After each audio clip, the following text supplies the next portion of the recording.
Today, which Muslims in the world are persecuted the maximum? Can you guess? Muslims in which part of the world are persecuted the maximum?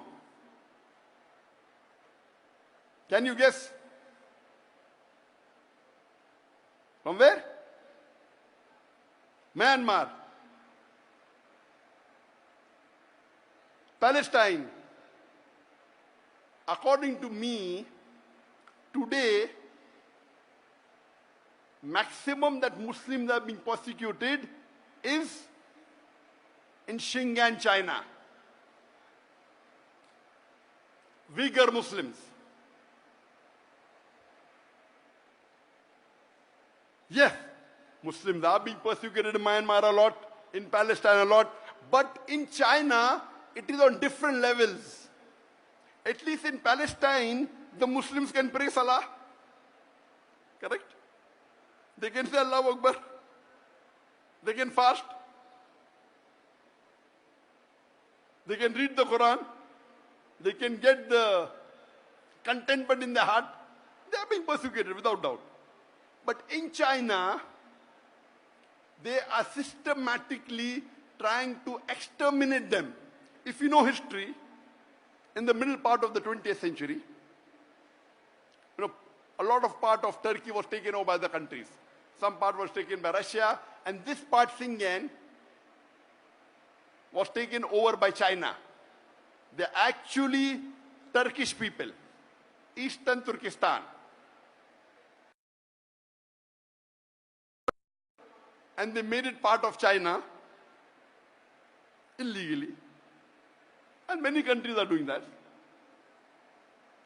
You can easily make out the difference. You can look at their face and tell them these are not Chinese. But Allah subhanahu wa ta'ala has blessed that land with rich minerals. It has got wealth. So China is trying its level best to see to it that Muslims are exterminated from there. And they started in 2015, according to reports. It wasn't known to the world. It came out, some of the human rights organization came to know in 2016, and it came out in the media in 2017. It started coming out. Became more popular in 2018. What do? There are two types of Muslims in China. One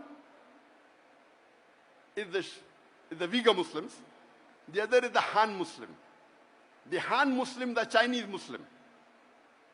They have problem, but very less compared to the Uyghur Muslims. Because the Han Muslim look like Chinese.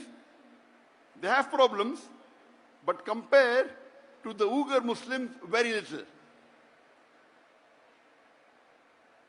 The Uyghur Muslim nowadays, most of them cannot even offer Salah.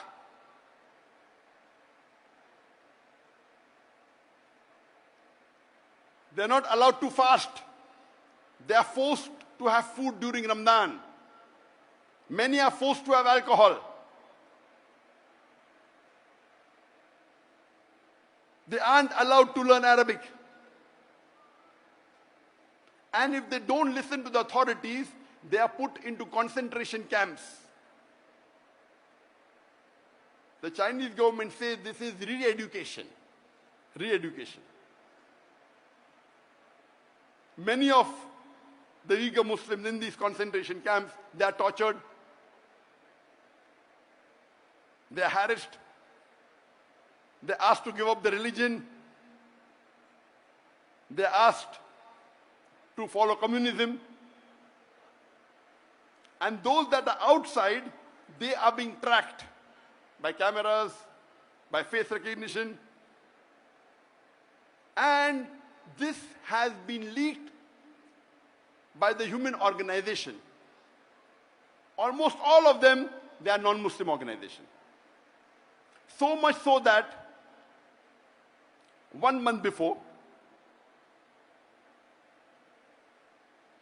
in July, there were 22 countries that wrote a letter to UN objecting on the human rights violation against the Uyghur Muslim in China. 22 countries. There are about 195 countries in the UN. 22 countries wrote a letter to UN saying there is human rights violation in China against the Uyghur Muslims. And do you know, out of these 22 countries, there was not a single Muslim country which objected. All of them were non-Muslim country, mostly European country. Isn't it a shame? There are about 56 countries in the world, more than 25% of the countries in the world, they have majority Muslims. It were 22 non-Muslim countries who objected to the violation of human rights in UAE. And when interviews were taken of some of the heads of states,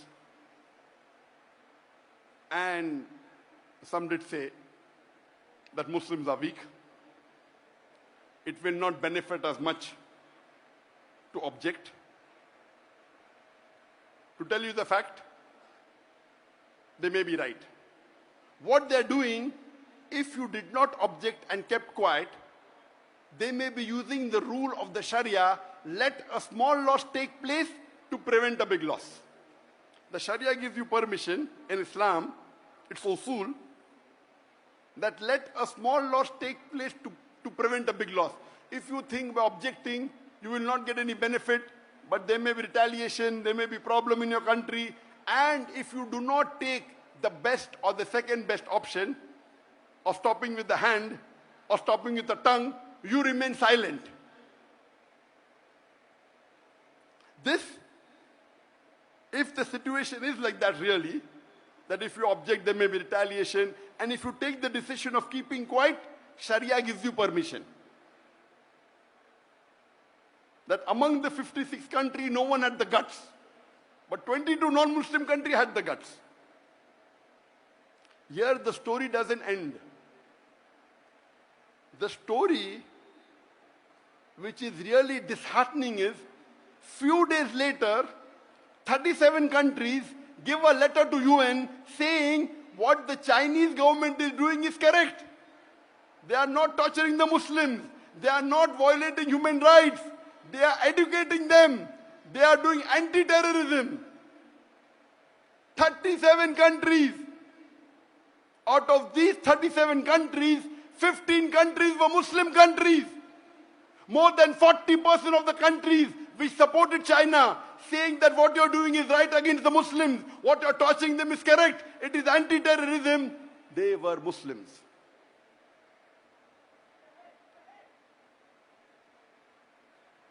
Alhamdulillah, Malaysia wasn't one of them.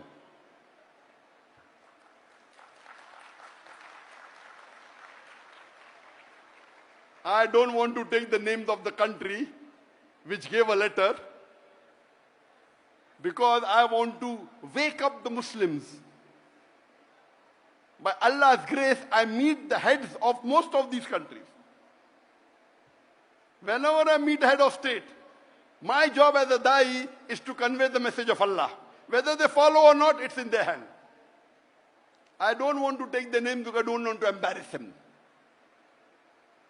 But my request to the heads of states of this country, that our beloved Prophet said, if any Muslim is in problem, it is like if one part of the body is in problem, all the rest parts, all the cells go to defend it. This is the Ummah. If any Muslim, he may be in any other part of the world, he's a Muslim, he's your brother in faith, you have to support him. How can you support the enemies of Islam just for a small benefit? This is not permitted in the Sharia. Keeping quiet, accepted.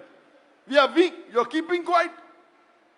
You may be the lowest level of mu'min, but yet you're a mu'min. But supporting a kafir who is killing your Muslim brothers, and you're supporting them, What is happening to our scholars? I am not a scholar, I am a da'i. The job of a da'i is to listen from the scholar and convey it to the masses. The scholar may be very intelligent, knows Islam. The job of a da'i is to make it simple and convey it to the mass. I am not a scholar, I am a da'i. And I told this 2 days ago. And I'm telling it again. That please don't exchange. What are you doing?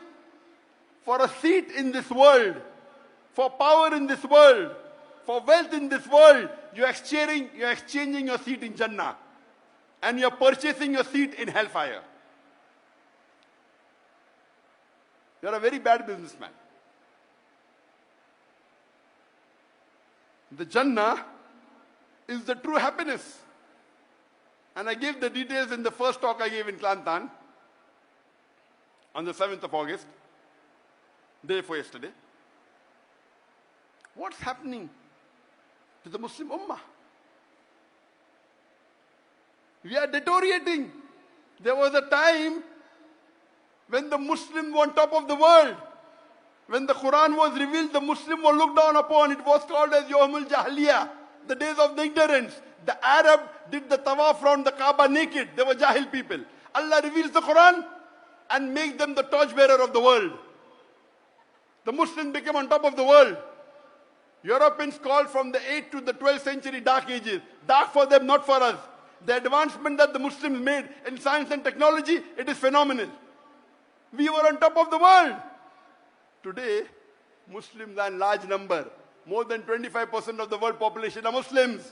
We are about 2 billion Muslims. But we are looked down upon. We are abused. We are criticized. We cannot do anything. Why? Because that time, at the time of the Sahabas, of the Khulfa Rashidin, the Muslims were close to the Quran and Sunnah. Today, we are far away from the Quran and Sunnah. At that time, we didn't have riches. We were poor. But we had the deen with us. Today, the Muslims are the richest in the world. We have the black gold. But we are looked down upon. Why? Because we are away from the Quran and Sunnah. I request my Muslim brothers all over the world. This lecture is being telecast to all over the world, alhamdulillah. Through the YouTube, which has more than 1 million subscribers, through my Facebook, which has 17.3 million followers, and through Peace TV English, which has 100 million viewers, Peace TV Urdu, 80 million viewers, Peace TV Bangla, 50 million viewers, and Peace TV Chinese, Peace TV Mandarin, 20 million viewers. All put together more than 200 million viewers, at least 100 million may be watching, inshallah. Here, mashallah, I'm told that there are about 100,000 people that have gathered here in the stadium. People on the ground, on the stand, about 100,000. But the message, alhamdulillah, is reaching to more than 100 million. 1,000 times more. My request to the brothers and sisters all over the world is please come close to the Quran and Sunnah. Do not exchange the worldly power, the worldly seat, the worldly wealth for your seat in Jannah. Please don't.